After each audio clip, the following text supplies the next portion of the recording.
a 3 dias das eleições, as campanhas dos principais candidatos à presidência da República estão focando economia. Essa tendência não é à toa, né? O tema foi apontado em algumas pesquisas eleitorais como o pior problema do país e deve, claro, influenciar bastante na votação de domingo, como a gente vem mostrando aqui e como as próprias pesquisas vêm mostrando aqui.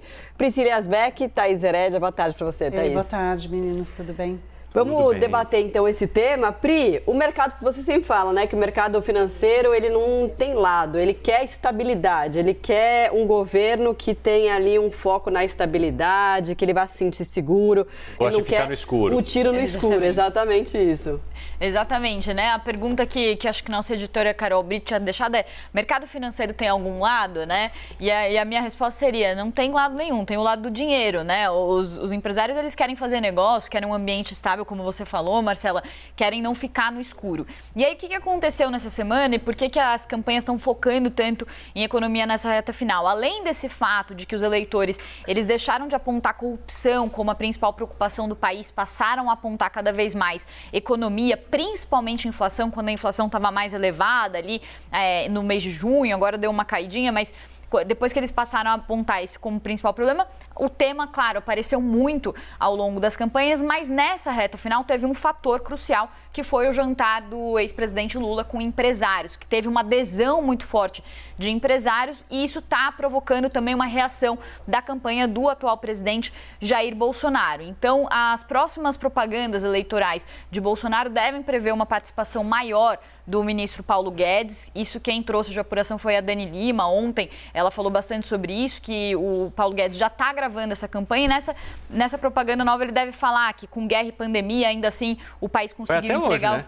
E é hoje. Exatamente. Último dia, porque rádio e TV acaba hoje. Então. Segundo turno, certamente ele vai aparecer mais, né? Também, exatamente. Mas enaltecendo a economia, falando sobre os ganhos da economia, que mesmo diante de tanta dificuldade, o país conseguiu atravessar pela pandemia, conseguiu promover os benefícios sociais e etc. E ontem o Paulo Guedes participou da entrevista no podcast Flow, também da Jovem Pan, numa entrevista da Jovem Pan, falou sobre alguns pontos, daí criticou o teto de gastos e falou também de uma questão polêmica, que é a questão de privatizar praias, né, que até os economistas estão criticando. Do outro lado, o ex-presidente Lula também está falando sobre mudanças nas regras fiscais, falando sobre mudança na política de preço da Petrobras. A Thaís vai falar mais sobre isso, sobre essas propostas, mas fato é, né, a percepção que fica é que eles estão focando agora na economia, mas numa discussão que é muito infrutífera, né, nesse momento, que é uma discussão que prevê promessas ali, mas sem detalhes de como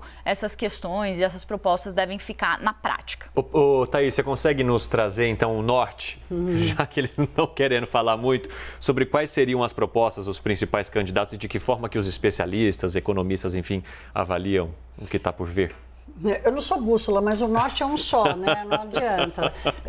E não importa o caminho que as campanhas queiram seguir, o norte é responsabilidade fiscal, é transparência, é um equilíbrio na participação do Estado, um equilíbrio das contas públicas para o país atrair investimento de longo prazo e criar um ambiente de crescimento de longo prazo. Acho que essa que é a preocupação de fundo de todos nós. Eu apurei, junto com tanto interlocutores da campanha do Partido dos Trabalhadores como com o mercado financeiro, alguns economistas estão fazendo uma aproximação muito forte com grandes gestores do mercado financeiro na Faria Lima, para entender o seguinte: olha, o ex-presidente Lula tem dito que não quer mais o teto de gastos. Então, o que vai botar no lugar? Porque o Brasil não pode ficar sem uma política fiscal. Paulo Guedes fala mal do teto de gastos, diz que ele foi mal construído, enfim, mas vai apresentar um novo modelo. O modelo que está sendo discutido dentro da campanha do PT primeiro, discutir o que vai fazer em 2023. E aí essa é a informação de agora. O que está sendo apresentado aos gestores do mercado financeiro é um waiver, ou seja, uma licença para gastar, para descumprir o teto de gasto, a lei de responsabilidade fiscal, porque toda a mudança vai levar uma discussão, inclusive, sobre sobre mudança da Constituição. Então, enquanto essa mudança acontece, a ideia é ter essa licença para gastar, e o que é tolerável pelo mercado financeiro é algo em torno de entre 60 e 100 bilhões de reais. A campanha gostaria que ficasse mais perto dos 100 e o mercado financeiro quer que fique mais perto dos 60.